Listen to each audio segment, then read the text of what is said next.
It was a Friday night in a small American town in Waukesha, Wisconsin, and it was a scene playing out like so many across the country. A small group of parents had said yes to a sleepover, a birthday party. 3 12-year-old girls were dropped off here at Skateland to begin the night. But what would happen over the next 24 hours would haunt 3 families to this very day. One of those 12-year-old girls, Peyton Leitner, was stabbed 19 times and left for dead in the woods. And the entire scene was planned out by the other 2 girls. What were you trying to do with her when you stabbed her? Kill her. I might as well just say it. We were trying to kill her. Because it turns out there was someone else looming large at that birthday get-together. A fictional character named Slenderman, who they learned of on the internet. And those 2 12-year-old girls said they were doing this for him. When Morgan said to you that if we don't do this for Slender, our families and loved ones are going to be killed, do you honestly believe that? Well, yeah, because he can be anywhere from 6 feet to 14 feet tall. He's constantly wears a suit. He doesn't have a face. His skin is white. He can split these tendrils from his back and, strangle his victims. For more than 3 years now, 2020 has been documenting the 3 families nearly destroyed by the horror that played out during that sleepover. And tonight, right here, what we never knew before. Asking the questions, how does this happen? How do 12-year-old girls fall for a fictional character? What would drive them to try to kill one of their own friends? And what should happen to those 2 girls now? Hey, Morgan. Just 24 hours ago, a judge making the final decision. Hey, thank you. Please be seated. After what you're about to see play out right here tonight. Breaking news, a 12-year-old girl is stabbed. The girl was lured to the area by 2 of her classmates, who allegedly stabbed her 19 times. The girl said hope the attack would earn them a home in Slender Man's mansion. Slender Man is a fictional horror character. We have been there for the journey.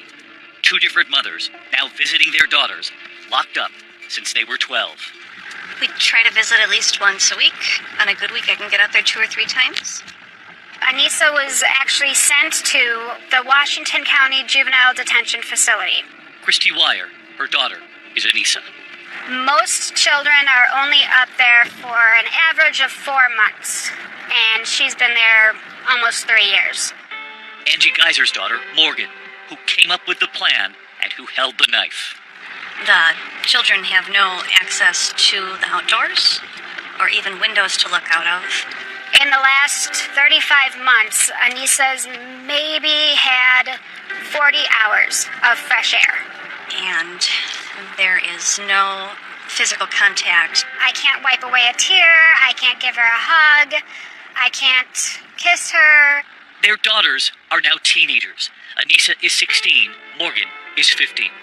They have spent countless hours driving to visit their daughters locked up, trying to wrap their heads around how their 2 little girls, just 12 years old at the time, could have done something so unimaginable.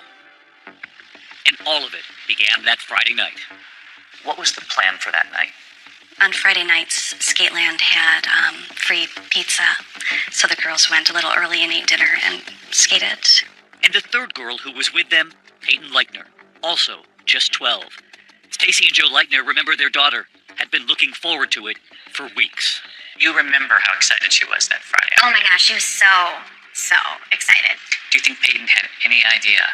No, she had absolutely no idea. She was blindsided. Blindsided by what those 2 friends had in store. And they'd been planning it for months. After that night of skating, they would return to Morgan's house. Morgan's mother, Angie, downstairs. They played up in Morgan's bedroom with Morgan's dolls. I mean, it was just a normal night. And no sign that 2 were plotting against Peyton. No sign whatsoever. The next morning, Morgan asked if they could go to the park. How often would they go to the park? Well, we were actually, believe it or not, pretty strict parents and didn't let Morgan go out on her own very often. But you thought because she had her 2 friends, it would be safe. Mm-hmm. The first sign anything is wrong, a police officer showing up at Angie's door. And my heart dropped down into my stomach. Not only were there police in my living room, but they were wearing riot gear. Across town, officers are also Arriving at Peyton's house. Around the side of the house, up over the deck, came a uniformed officer. The first thing that goes through my mind is something has happened to somebody that I love. And they asked me, "Where's Morgan?" I said, "She's at the park with her friends." Angie Geiser says the police tell her that Morgan is missing. They think she may be hiding her daughter. They searched the house, and I just kept asking, what happened? What's going on? And they wouldn't tell me other than to say there had been an incident at the park, and one of the girls was hurt. At first, police refusing to reveal which one of those girls was hurt. They quickly also tracked down the parents of the third friend, Anissa Wire, telling them their daughter is missing too. My thought was child abduction. Where's my daughter? That's the only thought I had in my head. It would take hours to piece together exactly what happened at that birthday sleepover. The first moment anyone would begin to learn of the horror is this call to 911. 911, ma'am, transfer over a caller on Big Bend. 12-year-old Peyton Leichner had just crawled out of the woods, covered in blood, stabbed 19 times. And you can hear it in their voices. The operators cannot believe what they are hearing. He came upon a 12-year-old female. She appears to be stabbed. She appears to be what? Stabbed. Correct. Greg Steinberg was riding his bike that morning on a path that had actually been chained off. It was pure chance he came this way. And you were biking by and she says to you what? Could you help me, please? I've been stabbed multiple times. I quick got out my cell phone. I was shaking. He watches as the ambulance rushes her away. And when you looked at her, it was immediately apparent she'd been stabbed multiple times. Yeah, to her chest and abdomen and arm and leg. Doctors fear she might not survive, and her mother, Stacy, has just been told that Peyton has been rushed to the hospital. She was terrified. She was crying. She couldn't breathe. But she saw you there. She saw me, and she put her hand out, and I rushed over to her, and I put my arms around her, and I laid next to her, and I hugged her, and I said, "You're going to be okay. It's going to be fine." But I could see that she was covered. Her arms and her legs and her abdomen were covered in stab wounds. There were so many stab wounds, it took 2 nurses to count them, 19 in all, and her little girl is now being raced down the hall. Did you say anything to Peyton as they were wheeling her away? That I loved her, and that she would be okay.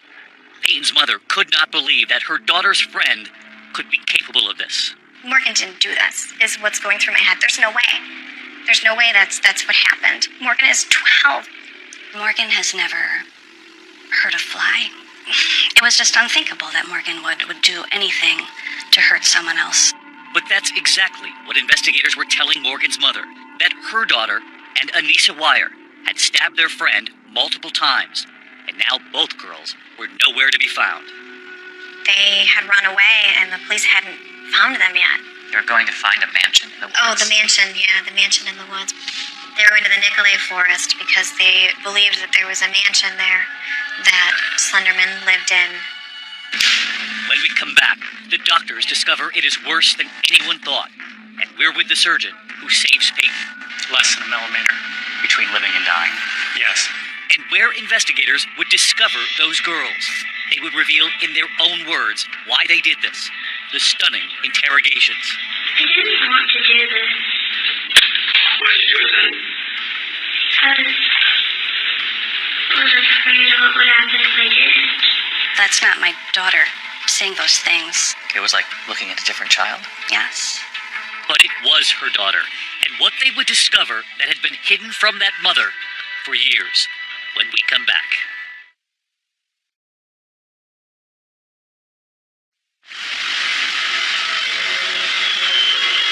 It is Saturday morning in Waukesha, Wisconsin, just outside Milwaukee, and a horrific scene is playing out. A birthday sleepover with 3 12-year-olds the night before, and now 2 of those girls are missing. The third, Peyton Leichner, has somehow crawled out of the woods, covered in stab wounds. 19 of them. Major search by ground These and are the woods where the stabbing Police actually are still on the scene here tonight. Morgan Geiser and Anissa Wire were missing, and Anissa's mother was recruiting anyone she could to join the search. We had people all over Waukesha looking for her. Christy had her daughter's cell phone. She scours it, searching for any clues. Instead, discovering something else. Checked all of her text messages, trying to figure out the people that she called and contacted last. And I found Basically, her goodbye note. On that cell phone, this note, drafted by Anissa. She writes, "This is my final wish to those who care. Do not grieve my absence, but remember me for who I was. I love and cherish you all, and wouldn't do you harm." I still had no idea. But as soon as I found that, I called the detective right away and showed him that information. While at that hospital, Surgeon John Kellerman tells us he will never forget the wounds. He tells me about one of the stab wounds to Peyton's heart. The knife cut through the tissue, but not the artery itself. Exactly. And had it not? Had it not, she would have had a major heart attack from the amount of bleeding and probably died within a minute or two. But they would save her life as the hunt for the two other girls intensified. Nearly 5 hours after Peyton crawled out of the woods, her two friends are suddenly found on the side of Interstate 94, walking out of Waukesha. They have found those two girls, I'm told around 12 years old. A knife with a 5-inch blade was found in one of the girls' bags. Lieutenant Tom Mormon confronting them. I asked her to show me her hands. I noticed there was some staining on her sweatshirt. Morgan's parents raced to the police station, but they have not been told the severity of Peyton's injuries. I remember talking on the way, how we were going to punish Morgan for this. I mean, we just had no idea how serious it was. Anissa Wyer's parents arrive at the police station too. They are told to wait. I stood right dead center of that lobby, in full view of two cameras, waiting to see my daughter. And listen to what their daughter Anissa says to the investigator. Your parents know that you're here talking to me, okay? And they're so glad that you're safe. We were scared for you guys. Both girls in separate rooms, beginning to explain their plot to kill, referring to Peyton by her nickname, Bella. Why do you think you're here today? Because Anissa and I ran off after hurting Bella. Morgan tells the detective the plan to kill Peyton had been in the works for months. You guys have been planning this a while? Since December. She was my best friend since 4th grade. Who was? Peyton. So why did you pick Peyton? I didn't pick her. Who picked her? Whoever Anissa was talking about. She made it seem necessary. Necessary. A word Morgan Geyser would use again and again with that detective, saying her devotion to that fictional character, Slender Man, drove her to do this. There's this website called the Creepypasta Wiki. It's full of, horror stories, and there's one of them called Slenderman. Slender Man is the story of a character who suddenly appears. He changes and evolves all the time, with help from fans all over the world adding to the story, giving a fictional character new life every day. You have said that Slender Man is the boogeyman of this digital generation. He is the thing that we fear that we don't actually encounter, right? So we check under our beds for the Slender Man, but he's, not actually there. Morgan and Anissa not only believed in Slender Man, they wanted to prove to the world he was real. Morgan said, "Hey, Anissa, we should be proxies." I was like, "Okay, how would we do that?" She indicated that in order to become a proxy of Slender Man, you needed to kill somebody to prove yourself worthy to him. I was excited because I wanted proof that he existed. As Slender Man's grip on these girls begins to reveal itself, back at the hospital, Peyton Leitner is unable to talk. At first, writing to communicate. One of her first questions is this. Did they get them? We told her they were found and the police have them. And as a dad in that moment, how hard was that? Harder than I would have ever been able to imagine.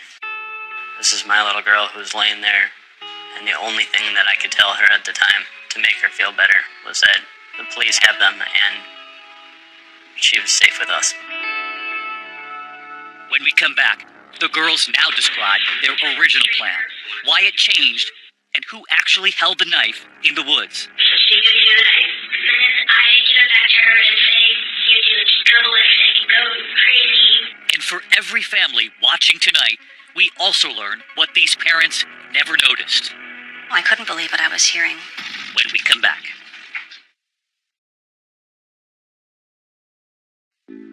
Two mothers now trying to reconcile the little girls they raised with the 12-year-olds who brutally attacked their friend. Well, Morgan was a very happy child. She was intensely creative. She was always making up songs and stories. Anissa did enjoy choir. She did enjoy singing. Bring back. Bring back. Oh, bring back my Bonnie to me. And only now do moments along the way seem to carry greater weight. Morgan's mother telling me she remembers showing her daughter a movie, a children's classic. You were watching Bambi, and you noticed something. What was it? We had been concerned to show Morgan the movie. We were afraid when Bambi's mother died, she would be devastated, that she'd be very upset. She, in fact, had quite the opposite reaction. And after Bambi's mother was shot, Morgan just said, "Run, Bambi, run." It had no reaction whatsoever to the mother dying. She wasn't at all concerned about the mom. No, no, not at all. And Anissa's mom points to her daughter's childhood and her struggle to fit in. Looking back, Anissa was never really invited to a lot of birthday parties or anything. I don't think she really made friends that easy. Which is why both mothers say they were happy when their two daughters met at the bus stop in middle school. Morgan did endure a lot of bullying, especially in the 6th grade by the other students. They knew what each other had gone through, and they were going to be there for each other. What was Anissa like? Anissa was always extremely polite. You were witnessing what you thought was a very normal friendship. That's true, yes. It was a new friend for her daughter Morgan, who had already been friends with Peyton since the 4th grade, and their friendship seemed normal too. They were just typical giggly girls. Peyton's parents told us the same thing. Were there ever any red flags? They would have little arguments, but every 12-year-old girl has little arguments. Peyton's parents had never met Anissa Wire, but they say that Peyton spoke of her at school, and they could never have imagined that their daughter's friends were plotting against her. And it turns out the horror that played out in those woods was not the original plan for Peyton. Morgan said that at her birthday party, while Bella was sleeping, we were gonna duct tape her mouth shut, stab her in the neck, and then leave. She would bleed out. They would cover her up with covers to make it look like she was sleeping, and the two girls would run. But when they got home from Skateland, the plan would change. I didn't think it would work. I didn't think any of this would work from the start. I wanted to give her at least one more morning. The next morning, a new plan. We're going to do it today at the park. That's what Morgan said. As they leave for the park, Anissa tells police that Morgan lifts up her white jacket, the knife tucked in her waistband. What were you thinking? I was thinking, dear God, this is really happening. Morgan and Anissa lead Peyton into a bathroom at the park. But one more time, they would change the plan. The girls leave that bathroom and walk down a nearby road. I pointed out the woods to Morgan and said we should do it there. So I told Bella we were going to play hide and seek. At the edge of those woods, Peyton's parents tell me that Peyton remembers her two friends luring her in. They got to the park and they told her they wanted to play hide and seek in the woods. And she told me she didn't want to go. She sensed it. Yeah, she did say she was forced to go. She was going to hide one place, I was going to hide another, and then Morgan and I were going to be like Lorena, who was chasing down the scene road, so I was going to tackle her, and then Morgan was going to do the stabbing. Anissa tells police she sits on Peyton. Peyton says to her, "I can't breathe." So she do the knife, and then I give it back to her and say, do it, just go ballistic, go crazy. What did you do next? Stab, stab, stab, stab, stab. Peyton is stabbed 19 times, stumbling, trying to get up. And listen to how Anissa describes that moment. The whole time, Peyton was screaming through agony. They would leave her right there. Has Peyton talked at all about the horror of that moment? We asked her what she remembered about what happened, and she said she remembered everything. Do you know what happened the night after Peyton got stabbed? put it back in the bag and walked. It was weird. I felt no remorse. Morgan said it was weird that I didn't feel remorse. Yeah. This was a girl who had been in your home many, many times. That was hard because I thought that she really cared about Peyton as a person and they were good friends. Do you know what happened to Bella? Is she dead? I don't know. She was staying in the hospital. I was just wondering. That's not my daughter saying those things. It was like looking at a different child. Yes. She appears to have no remorse. She doesn't appear to be frightened. After hours of waiting, detectives finally reveal to Angie what her daughter has done in the woods. Could you believe what you were hearing? No, I couldn't believe what I was hearing. No. No, I never would have imagined that my daughter was capable of hurting another person. I mean, not only was this hurting, it was, multiple stabbings with the intent to kill. Yes. When we come back, what these parents would learn about their own daughters, an extraordinarily rare diagnosis. And for parents watching across this country tonight, what are you to do when children are drawn in by someone or something that you never knew existed? Anissa never talked about Slender Man to me. When we come back.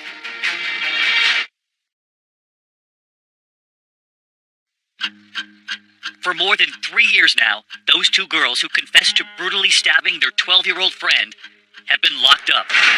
Their mothers still hope their daughters will one day come home. Christy Wyer's daughter, Anissa, sits behind these walls at the Washington County Juvenile Jail, and Christy shows us one of Anissa's paintings done just a few months before that horror in the woods. She's drawing flowers and sunshine and hearts.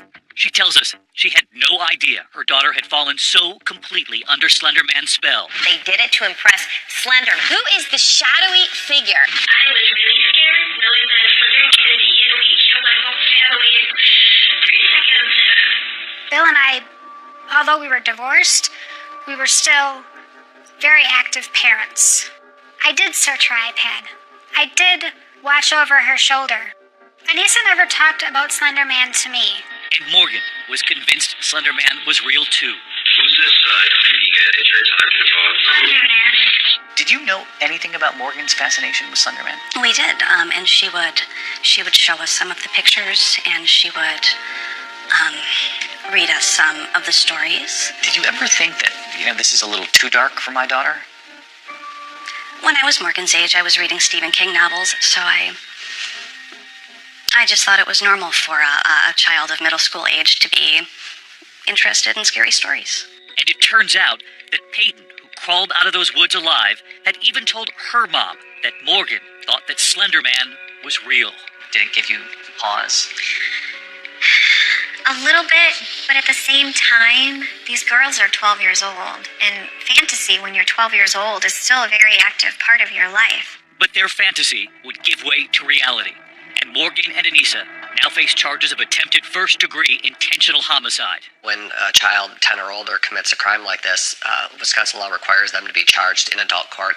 Anthony Cotton is Morgan's attorney. He says he knew the moment he met her that he was not dealing with a typical 12-year-old. Was it clear to you she was struggling with mental illness? Yeah, it was apparent right out of the gate. She'd be looking around the room, she'd be looking in the corner, she'd seem to be responding to things that weren't in the room. The girls are formally charged as adults, each facing the possibility of up to 65 years in prison. Seeing her in the courtroom, in the jumpsuit, with the shackles, really hit hard.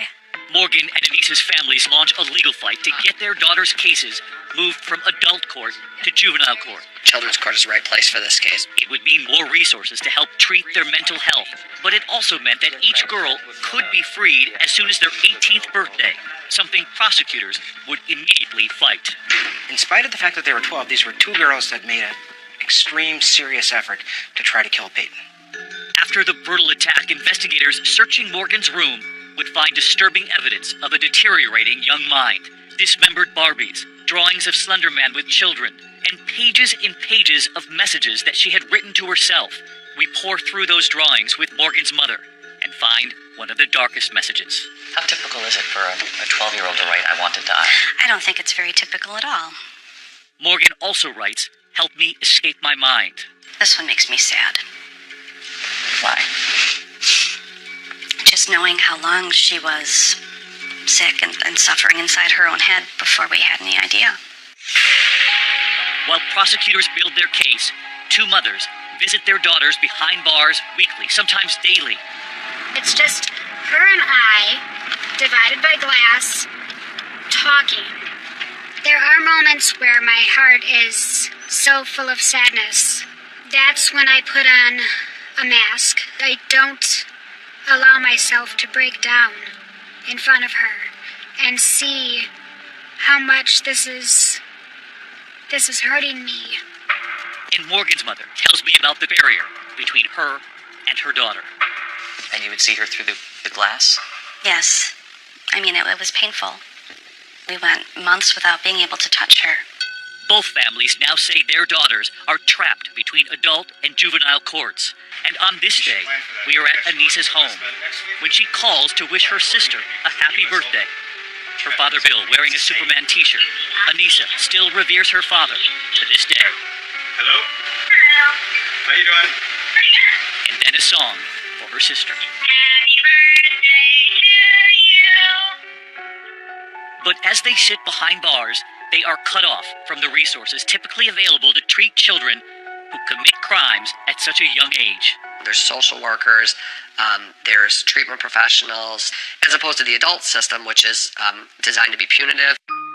And while they are not treated for mental illness, they are given a court-ordered mental health evaluation. And Morgan, who held the knife, who drew those pictures discovered in her bedroom, and who was unmoved by the movie Bambi all those years ago, she would now receive an extraordinarily rare diagnosis for someone so young. Early onset schizophrenia. Are you surprised? No. I wasn't surprised simply because there is a family history of schizophrenia. Her father? Yes, her father has schizophrenia. In fact, Morgan's father had been hospitalized at least 4 times as a teenager himself. Was that one of the first things you thought of after the stabbings? It was that she must be sick. But if Morgan's father had a history of schizophrenia, we asked, did her parents look for warning signs along the way? I think it was something that had been building that we both didn't notice and also attributed to the changes she was going through as an adolescent. Do you feel responsible? I think on some level I'll always feel responsible for not knowing that my daughter wasn't well. Her daughter Morgan would stay in that jail for 1.5 years, untreated for mental illness, until a judge gets her moved to a mental health institution where she receives medication. And did you see a change? When she started medication, oh yes, we saw a dramatic change. All right. And after more than 1 year of hearings and evaluations, Judge Michael Boren makes his decision on whether the children should remain charged as adults. It was premeditated attempt to kill someone. On that basis, then, I'll order that the defendants, Ms. Geiser and Ms. Weir, be retained in the adult jurisdiction. They were just children. They weren't chronic offenders. When we come back, the families battle to save their daughters, to get them help, and to get them a chance to one day come home. But will they be sent away for years after what they did in the woods? Their fates revealed when we come back.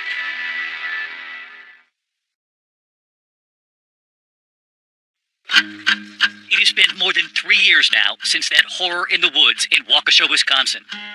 And now a community torn. As brutal as the attack was, what do you do with 2 girls who were just 12 years old when they did it? Morgan Geiser and Anissa Weier are now preparing to be tried as adults, facing the possibility of decades in prison. I mean, to me, it's unthinkable to try a 12-year-old child as an adult, regardless of what they've done. You know, there are some who will say she planned it, and look what she did. I don't think that any of that changes the fact that she was a child. We do everything else possible in our society to protect our children from themselves. For some reason, we view that differently within the criminal justice system, and that just doesn't make sense to me. Both girls plead not guilty by reason of mental disease or defect. The girls will be tried separately, Anissa's case is first, and just days before her trial, she strikes a deal with prosecutors, pleading guilty to a lesser charge of attempted second-degree intentional homicide. Anissa took the plea deal. It was her decision to plead guilty to save Peyton from reliving that day. But as part of that deal, Anissa will now stand trial, so a jury can determine if she should be sent to prison or to a state mental institution instead. The evidence will show. Now 15 years old, walking into court, Anissa's attorney Joe Smith acknowledges that she attacked her friend, but argues she is not criminally responsible because she was under the spell of a delusion.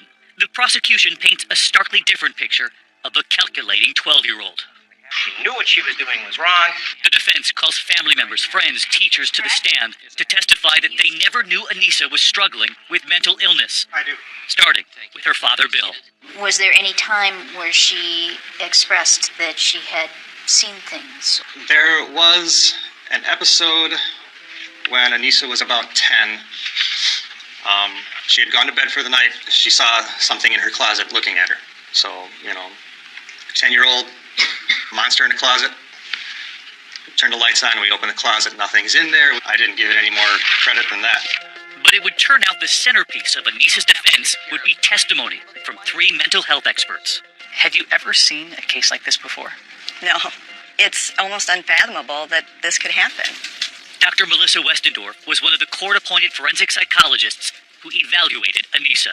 What they had in common was the delusion about Slender Man. Neither family knew that their daughters were mentally ill. Is that difficult for you to believe? No. That it would go unnoticed? It can go unnoticed. Especially with delusions. Delusions can remain compartmentalized for people. And it was Morgan's mother, Angie, who told us she believes her daughter actively hid her delusions from those around her. I think that as she got older and she realized that, hey, maybe this isn't normal, that she did make a conscious effort to hide it. A lot of her hallucinations were friends to her, and I don't think that she wanted to lose those friends. And Dr. Westendorf says there also may have been something uniquely compelling to these already vulnerable minds of Morgan and Anissa about the way Slender Man is presented online. Once you find this character on the internet, you can read all these stories that look real. And the doctor says with Anissa, there was something different at play. Remember, it was Morgan who was diagnosed with schizophrenia. Dr. Westendorf then diagnosed Anissa with what's called a shared psychotic disorder, saying that Morgan's schizophrenia, when paired with both of their delusions about Slender Man, would create a perfect storm, luring Anissa in too. A lot of parents will say that my 12-year-old knows the difference between right and wrong. They would know that it's wrong to stab your friend 19 times in the woods. How did they not know this? They appreciated that what they were doing was wrong. So if they knew it was wrong, why do it? Because their belief in Slender Man was so powerful and was so strong. They believed that if they did not fulfill their plan, Slender Man was going to come back and kill their families. Dr. Westendorf testified that because Anissa's mental disorder led to her actions that day in the woods, that she should not be held criminally responsible. Prosecutors disagreed. All the psychiatrists were saying the same thing, which is they had this shared delusion, and that compulsion was, if we don't kill Peyton, then Slender Man's going to either kill us or our families. And what we argued repeatedly was, Anissa, by her own words, said she didn't even know that Slender Man was a threat till after the act was over. The silly thing about this was I didn't know I was in danger until after. The case goes to the jury. The 7 men and 5 women deliberate for 11 hours. As they file in, we see Anissa visibly shaking. Anissa Wire was found not guilty by reason of mental disease or defect. With that, I will order that she be committed to the Department of Health Services. Their decision was humane. But her daughter's sentencing was yet to come. And given the jury's decision in Anissa's trial, prosecutors now allow Morgan to plead guilty too. Her family awaits sentencing as well. She's sick, and she belongs in a mental health facility as opposed to a prison. At her plea hearing, Morgan is required to tell the judge what she did. What did you do on May 31, 2014? I hurt Bella. All right, so what did you do?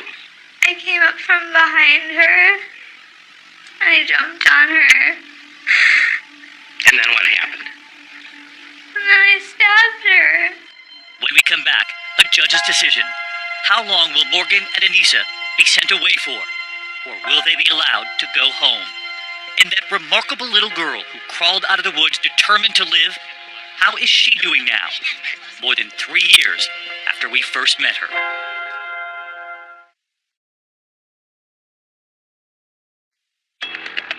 It was just 24 hours ago, the final sentence in a case that began with a sleepover more than 3 years ago. Morgan Geyser is about to learn her fate. It was just weeks ago that Anissa's sentencing came first. The case is here today. The judge ordering her to a state mental facility for up to 25 years. Anissa will now be under state supervision until she is 37 years old. My fear is she will not really know how to interact with normal people at Walmart, at the gas station, at Pick and Save, after spending 25 years in a mental institution. And before Morgan's mother would learn her own daughter's fate, she shares with me a letter that her daughter has now written to Peyton. Dear Bella, I wish I had words that could make everything better, but I don't, so all I can say is how sorry I am. I can promise you, not a day will go by that I don't regret what I did. Stay strong, Morgan. Just yesterday, a judge deciding that Morgan will also be sent to a state mental health facility for up to 40 years. It was more than 3 years ago we first met Peyton, shy in front of the cameras. We did see a glimpse of her smile returning as she shared with us her love of kittens and of family. She's doing well in school. She has friends. She's social.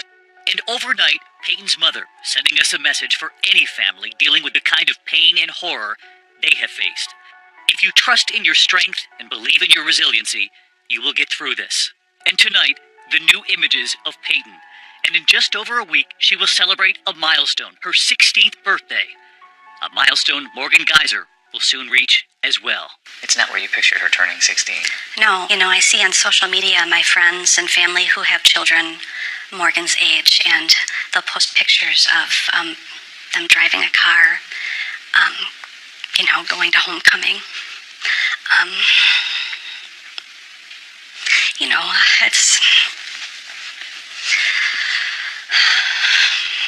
It's difficult. And now, after learning Morgan's fate, her mother says life for all 3 families has changed forever. We're leaving Waukesha. Why? For a new start. I frequently drive by these places that hold horrible memories, and I just want to get us all away from that. Away from those woods that have since been cleared to make way for a new residential development. The scene of that horror now erased.